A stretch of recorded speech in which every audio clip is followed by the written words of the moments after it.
இந்த 2 சாமுவேல் 22ஆம் அதிகாரம் 23ஆம் அதிகாரங்களை பார்க்கும்போது 2 சாமுவேல் 22ஆம் அதிகாரமும் சங்கீதம் 18 சேம். அப்படியே இது அதுல சங்கீதம் 18ஆக சொல்லப்பட்டு இருக்கிறது. இதுல 51 வசனம் இருக்கு, அதுல 50 வசனம் இருக்கும். இதுல ஃபர்ஸ்ட் வசனத்தை பிராக்கெட்ல கொடுத்துருப்பாங்க, அதான் வித்தியாசம். அப்படியே டிட்டோவா இருக்கும். அப்போ இதுல நம்ம பார்த்தோம்னா இதுல என்ன சொல்ல வர்றாரு தாவீது அப்படின்னா, அவரை கர்த்தர் சவுலின் கைக்கும் எல்லா எதிரிகளுடைய கைக்கும் சத்துருக்களின் கைக்கும் விலக்கி மீட்ட போது அவர் பாடின ஒரு பாடல். அப்ப இதுல என்ன சொல்றாருன்னா, கர்த்தரின் கண்மலையும் என் கோட்டையும் என் இரட்சகருமானவர், நான் நம்பி இருக்கிற துருகம், என் கேடகம், என் ரட்சணிய கொம்பு, என் உயர்ந்த அடைக்கலம், என் புகலிடம், என் இரட்சகர், என்னை வல்லடிக்கு நீங்களாக்கி ரட்சிக்கிறவர் அவரே, துதிக்கு பாத்திரராகிய கர்த்தர். அப்படியே பிரைஸ் பண்ணிக்கிட்டே இருக்கிறாரு பாருங்க. அப்படியே புது புது வார்த்தைகள், புது புது வார்த்தைகள். அவர் ரசிச்ச விஷயம், அவர் ருசிச்ச விஷயம், அவருடைய சூழ்நிலைகள்ல அவர் என்னென்னவாக இருந்தார், கண்மலையாக எப்பப்பெல்லாம் இருந்தாரு, கோட்டையாக எப்பப்பெல்லாம் இருந்தாரு, அரணாய் எப்பப்பெல்லாம் இருந்தாரு, மறைவிடமா எப்பப்பெல்லாம் இருந்தாரு, கேடகமா எப்பெல்லாம் இருந்தாரு, இப்படி ஒவ்வொன்றா ரசித்து ரசித்து ரசித்து அந்த தாவீது ராஜா, அவ்வளோ பெரிய ராஜா கர்த்தரை புகழ்ந்து கொண்டே இருக்கிறார். ஹல்லேலூயா ஹல்லேலூயா. அந்த துதி நம்ம நாவிலையும் இருக்கணும். இன்னைக்கு நாம் அதை கற்றுக்கொள்வோம். தாவீது ராஜா அவ்வளோ பெரிய ஆளு, அவ்வளோ பெரிய ராஜாங்கம், ராஜாவா இருந்தாரு. ஆனாலும் அவர் கர்த்தரை துதிக்கிற மனிதனாக, அதை எப்படி பாருங்களேன், மேலோட்டமாலாம் சொல்லல, அப்படியே ரசித்து ருசித்து துதிக்கிறார் கர்த்தரை. ஹல்லேலூயா. பொதுவா ராஜாக்கள் என்ன பண்ணுவாங்கன்னா, ஒவ்வொரு வெற்றியையும் என்னுடைய வெற்றின்னு சொல்லிக்குவாங்க. அது ஆக்சுவலா அவன் யுத்தத்துக்கே போகலைன்னா கூட, நான் இங்க இருந்து பிளான் போட்டு கொடுத்தேன்ப்பா, ப்ளூ பிரிண்ட் நான் போட்டு கொடுத்தேன், அதனாலதான் அவன் போய் ஜெயிச்சான்னு சொல்லிட்டு எல்லா வெற்றிக்கும் தன்னையே சாட்டி கொள்வார்கள்.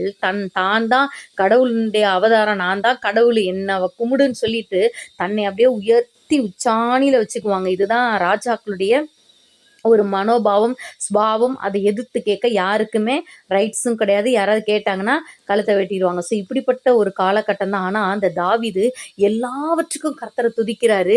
அது மாத்திரம் இல்லை, இவர் தனியாக இருக்கும் போது மாத்திரம் இல்லை, பெரிய பிரபுக்கள் இருக்கிற சபையிலும் நான் உண்மை துதிப்பேன்னு சொல்லிட்டு, பிரபுக்கள் இருக்கிற அந்த முக்கியமான அந்த மீட்டிங்ல கூட கர்த்தரையே உயர்த்துகிற ஒரு நல்ல மனிதனாக இருந்திருக்கிறார் இந்த தாவீது. ஆமென் ஆமென் ஆமென் ஹல்லேலூயா. அப்போ நாமும் கூட தாவீதிடத்திலிருந்து இந்த காரியங்கள் எல்லாம் கற்றுக்கொள்ள வேண்டும். நாம இன்றைக்கு நம்ம குடும்பத்தினரிடத்துல கர்த்தரை உயர்த்துகிறோமா? நமக்கு நடக்கிற சில நன்மையான காரியங்கள், எத்தனையோ காரியங்கள், ஆச்சரியமான காரியங்கள் நடக்கும்போது இது கர்த்தரால தான் நடந்துச்சுன்னு சொல்லிட்டு தைரியமா நம்ம சொல்லுகிறோமா? கர்த்தரை உயர்த்துகிறோமா? கர்த்தரை முன்னிறுத்துகிறோமா? அப்படின்றத நம்ம பார்க்க வேண்டும். ஹல்லேலூயா ஹல்லேலூயா. தாவீது ஐயா இடத்துல இருந்து இந்த ஒரு காரியத்தை நம்ம கற்றுக்கொள்ள வேண்டும். கர்த்தரை துதிக்கிற அந்த துதி நல்லா கண்ணாபிரான்னு எப்படி துதிக்கிறார், எவ்வளவு நேரம் செலவு பண்ணியிருப்பார். நமக்கு இது வாசிக்க முன்னாடியே தவிச்சு போயிடுறோம். அப்ப அவரை ரசிச்சு ருசிச்சு அப்படியே அவர் எப்படி லயித்து போய் கர்த்தரை பாராட்டுறாருல, அந்த ஒரு காரியத்தை நாமும் கூட கற்றுக்கொள்ள வேண்டும். ஹல்லேலூயா. கர்த்தருடைய அந்த நன்மைகள், அவர் எப்படியெல்லாம் இருந்தார். 29ஆம் வசனத்துல சொல்றாரு, கர்த்தராகிய தேவரீர் என் விளக்காய் இருக்கிறீர், கர்த்தரின் இருளை வெளிச்சமாக்குகிறவர். பாருங்களேன், எல்லாத்துக்குமே கர்த்தரையே சாட்சிறார். அவதான் என் இருளை வெளிச்சமாக்குனாரு.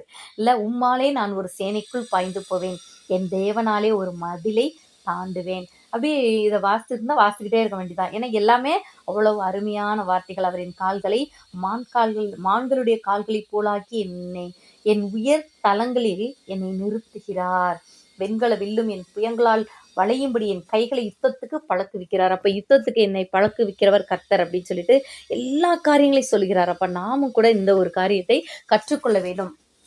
இப்போ தாவீதை பார்க்கும்போது தாவீதுக்கு சவுலே ஒரு பெரிய எதிரியா இருந்தார். ஏன்னா சவுல் மற்றும் சவுலினுடைய இராணுவம் மொத்தம், ஒரு நாட்டோட மொத்த இராணுவமே ஒரே ஒரு மனிதனை தேடி விரட்டி பிடிச்சு கொல்றதுக்காக காலமெல்லாம் ஓடி வந்துச்சு இல்லை. ஏன்னா சவுல் ராஜ்யபாரம் பண்ணி 2வது வருஷத்திலே ஆண்டவருக்கு பிரியமில்லாத காரியங்களை செய்தார், கர்த்தர் அவனை விட்டு விலகினார்னு பார்க்கிறோம். அப்போ சவுல் ஆல்மோஸ்ட் 40 வருஷம் அரசாண்டாருன்னு நினைக்கிறேன். அப்போ அந்த 2வது வருஷத்துல இருந்தே அதுக்கடுத்தே அந்த காய்மாகாரமா பார்க்க ஆரம்பிச்சிட்டாரு தாவீதை. அதுல இருந்து அவர் சாகுற வரைக்கும் விரட்டிக்கிட்டே தான் வந்திருக்கிறார் இல்ல. பல வருடங்கள் விரட்டிக்கிட்டே இருந்தது தான் நம்ம பார்க்கிறோம். அப்போ அப்படி இருப்பார். ஆனால் எனக்கு எக்ஸாக்டா எத்தனை வருஷம் விரட்டிட்டு வந்தாருன்னு தெரியல. நம்ம தாவீதோட லைஃப்பை கால்குலேட் பண்ணோம்னா அது நமக்கு கண்டுபிடிச்சலாம். எப்படியோ ஒரு சுமாரா ஒரு 10-20 வருஷமாவது கண்டிப்பா விரட்டிட்டு இருந்திருப்பார் மனுஷன் இல்ல, தாவீத 10-20 வருடங்கள். அப்ப பாருங்களேன் எவ்வளோ பாடு தாவீதுக்கு.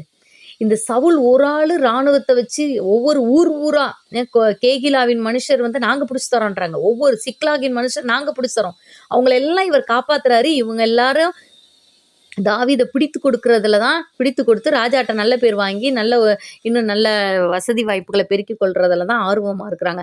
ஸோ அப்படி மக்களாலும் இராணுவத்தாலும் ராஜாவாலும் துரத்தப்பட்ட ஒரு தாவீது.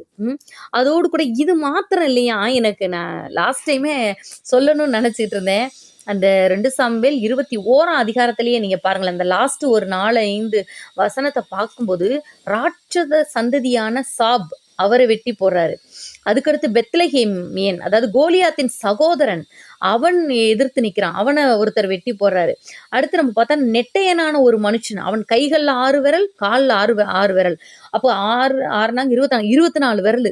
அப்ப பாருங்களேன், ஏற்கனவே நெட்டையனா நல்லா இதுவா பெறன ராட்சத பிறவி, எல்லாத்துலயும் 6 விரல்னா அப்ப அவன் எவ்வளவு பலசாலியா இருந்திருப்பாரு பாருங்க அந்த ஆளு. அவங்களெல்லாம் எதிர்க்கிறாரு தாவீது. இவங்கெல்லாம் இவனுக்கு எதிராக வந்தாங்க. யாருக்கு விரோதமா? தேவனால் அபிஷேகிக்கப்பட்ட, 3 முறை அபிஷேகிக்கப்படுறாருல, அப்படியாக அபிஷேகிக்கப்பட்ட தேவனுடைய இருதயத்துக்கு ஏற்ற தாவீதை நோக்கிதான் இத்தனை ராட்சத பிறவிகளும் எங்கதான் பிறந்துச்சோ வளர்ந்துச்சோ தெரியல, எல்லாம் ஓடியாந்துச்சு இல்ல. சவுலுக்கு விரோதமாலாம் இப்படி ராட்சத பிறவிகள் வந்த மாதிரி பெருசா தெரில. அந்த ஒரே ஒரு கோலியாத் வந்தாரு, அதையும் வந்து தாவீது தான் அடிச்சு போட்டாப்ல இல்ல. அடுத்து நம்ம பார்த்தோன்னா தாவீதின் சகோதரனாகிய சீமேயாவின் குமாரனாகிய யோனத்தான் வந்து வெட்டுறாரு.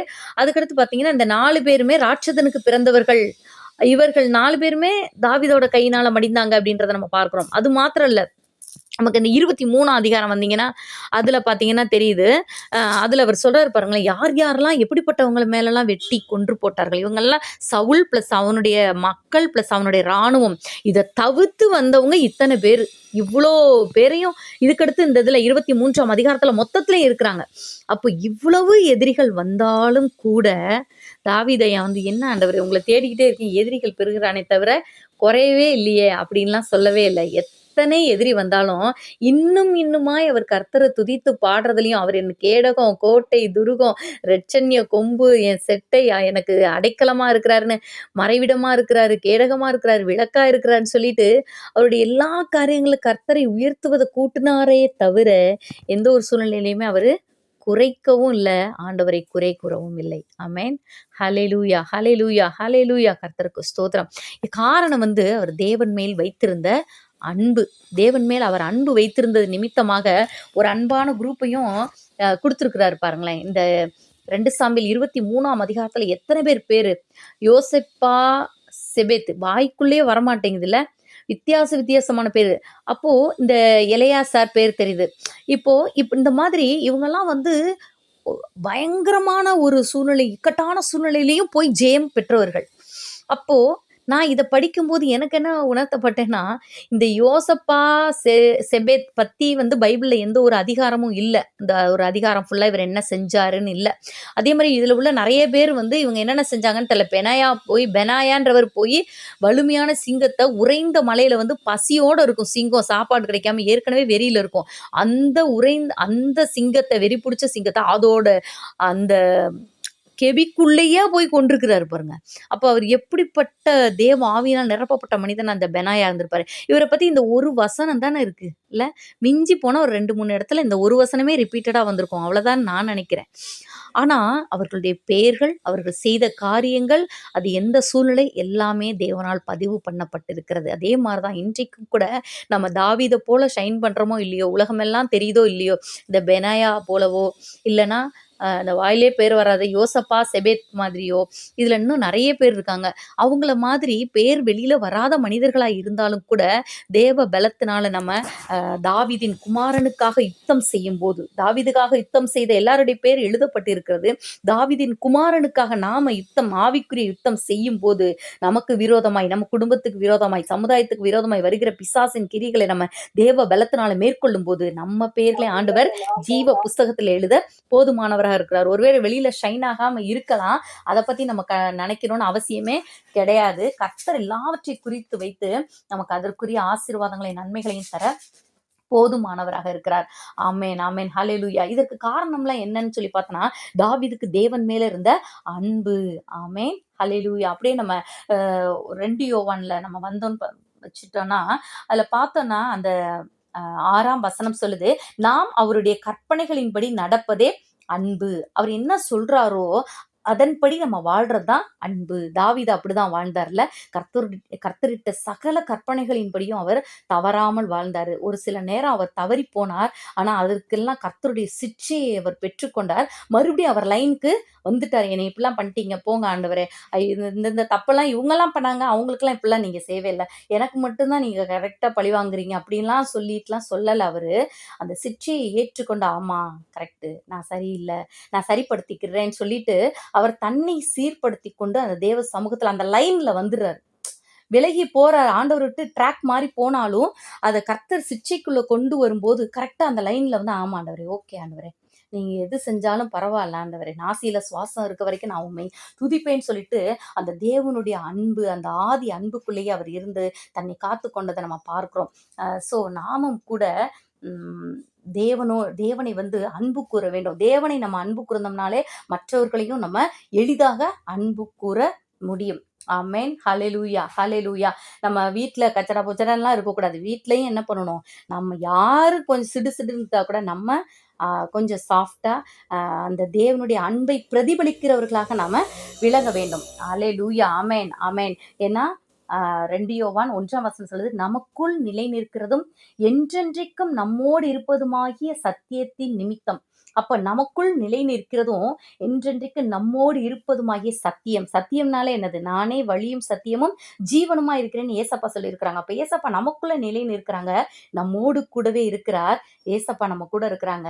வேத வசனமா இருக்கிறாரு. நம்முடைய ஆவியிலேயும் கலந்திருக்கிறார். அவர் சொல்லுகிற காரியங்கள நம்ம கேட்போம். வேத வசனத்தை நம்ம வந்து அத படிக்கிறவர்களா மாத்திரமல்ல, அதன்படியே நம்ம செயல்படுகிறவர்களாகவும் நம்ம இருக்கும்போது, ஆசீர்வாதங்களை நம்ம சுதந்தரித்துக் கொள்ளுவோம். ஹல்லேலூயா. நம்ம அப்படியே கண்களை மூடி ஜெபிப்போமா?